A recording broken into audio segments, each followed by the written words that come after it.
Oregon versus Wisconsin in the Rose Bowl.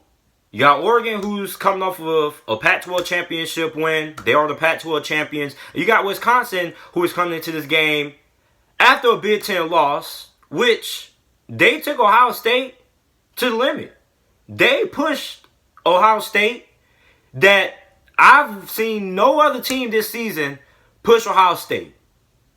Now, before I get into it, make sure you like the video, subscribe to the channel, and share the video. Upload NFL videos and college football videos daily. And also when you do those things, it helps spread the word of the channel and helps the channel grow. So make sure you hit that like button and subscribe. I promise you it only takes a third of a second to do that. So, one reason why I'm really interested in this matchup is because how good both of these teams are in the trenches on both sides of the football. But most notably, the battle that I'm going to be watching is that Oregon offensive line versus Wisconsin's defensive line. Now, in that Ohio State game, in the Big Ten championship game, for the first half, or basically the first three quarters until a light bulb clipped in Ohio State's head and they just started going off on the offensive side of the ball, for the first three quarters and a half in that Big Ten championship game, Wisconsin beat Ohio State up front on both sides of the football. Wisconsin was able to run the ball at will. And that's something that we weren't able to see Wisconsin do against Ohio State in that first matchup. Now, Wisconsin is facing an Oregon run defense that is pretty solid. Now, my question is, how good is Oregon going to be stopping the run in this matchup versus Wisconsin? Because in that Utah game, Zach Moss was averaging 5.9 yards per carry on 19 attempts rushing and had 119 rushing yards in that game. So that's a big question mark that I have because Jonathan Taylor is playing in this game. So can Oregon stop Jonathan Taylor? Now, Wisconsin's offense has always been one of the biggest question marks week to week for Wisconsin most of the college football season. But over the last couple of weeks, we've seen Wisconsin pick up the production on the offensive side of the football. Over the last couple of weeks, Wisconsin has looked a lot better throwing the football than they have been all season. Over the last couple of weeks, going back to that Minnesota game, Wisconsin looked really good throwing the football against a very good Minnesota secondary. Probably one of the most underrated secondaries in all college football. Then against Ohio State, they had a pretty good amount of success throwing the football on Ohio State, who has two of the best cornerbacks in college football that's going into the NFL draft come this year, and Jeff Okudah and Shaun Wade. And Wisconsin had a good amount of success throwing the football. So, can Oregon's defense get pressure on Wisconsin and Cohen and stop Jonathan Taylor? Now, for Wisconsin, can that pass rush of Wisconsin that looks so dominant versus Ohio State, and I know a lot of people are going to be like, oh, well, the pass rush looked so good because Jeff Fields wasn't really 100%. He wasn't really able to move that well because of the cast that he had on his knee and whatnot. But even then, you got to go back to the first time Ohio State and Wisconsin matched up. Wisconsin still was able to get pressure on Ohio State in that matchup. I believe they had 4 and 5 sacks the first outing. So, Wisconsin's pass rush, one of the best pass rushing groups in all college football, is going to be facing one of the best offensive lines in all college football in Oregon.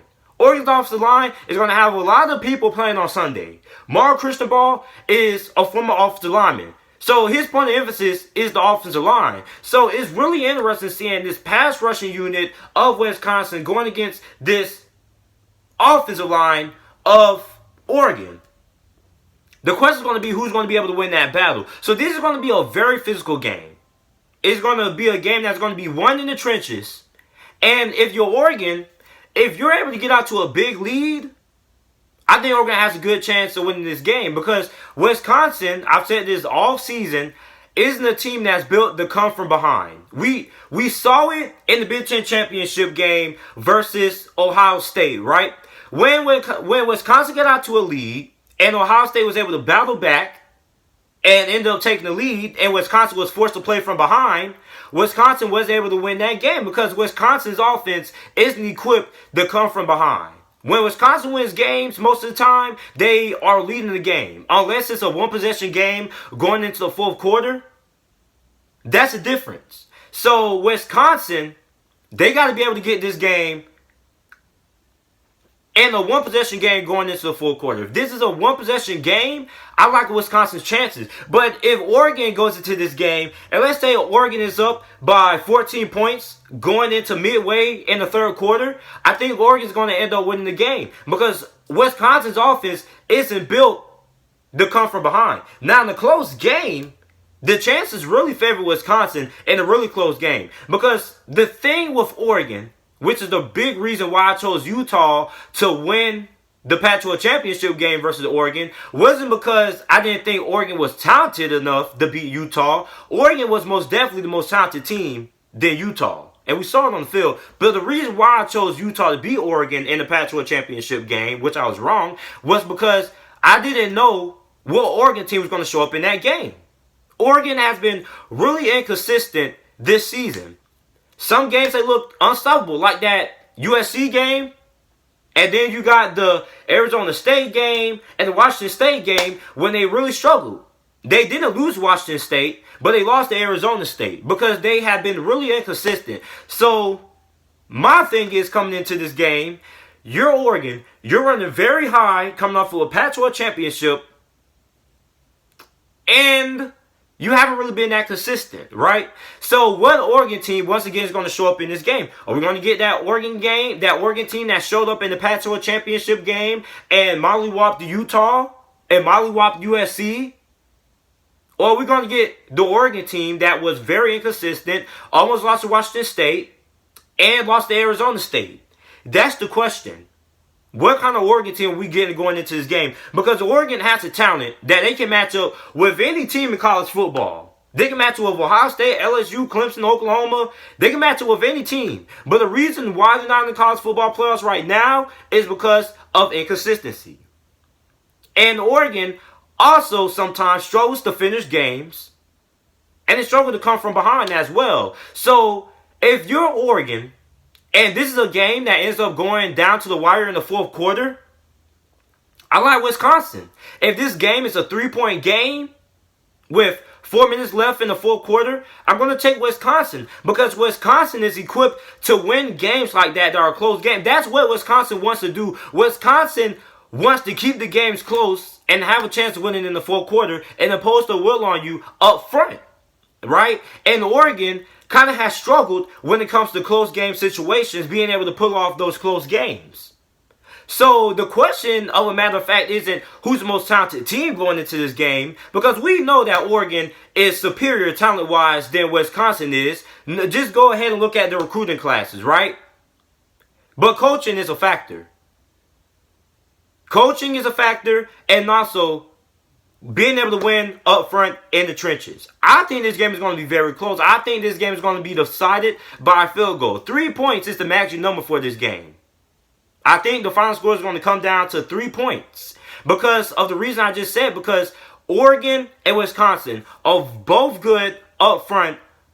Wisconsin's good on the defensive side of the ball up front, and Oregon, when it comes to their offensive line, is very good up front. So the question is, who's going to win that battle down in the trenches? Now, like I said, if Oregon gets a 14-point lead going into this game midway in the third quarter, they're going to have a good chance to win this game because Wisconsin isn't built to come from behind. Now, if this game is a 3-point game going into the fourth quarter and it's very close, I think this game favors Wisconsin. So the team that I'm taking to win this game, I'm going to take Oregon to win this game because I think Oregon is a more talented team. And also, I think that Oregon's defense is going to be able to stop Wisconsin's rushing attack in the second half of that game. Because, look, Wisconsin, they're going to beat you down in the first half, right? I think Wisconsin is going to be able to have success running the style of offense they want to run on Oregon in the first half. But in the second half, I think Oregon is going to be able to make adjustments. Mark Cristobal and that staff is going to be able to make adjustments. They're going to come out in the second half, and they're going to find a way to stop that rushing attack of Wisconsin. They're going to get up to a big lead going into the fourth quarter. I think they'll probably be up by 10 points or more, and they're going to force Wisconsin to play from behind. And when Wisconsin is put in situations that they have to play from behind, they don't most of the time end up winning those games. So I'm taking Oregon to win this game 20 17 is my final score prediction for this game. So let me know who you guys have winning this game down in the comment section down below. Make sure to like the video, subscribe to the channel for more NFL videos and college football videos. And thanks for watching.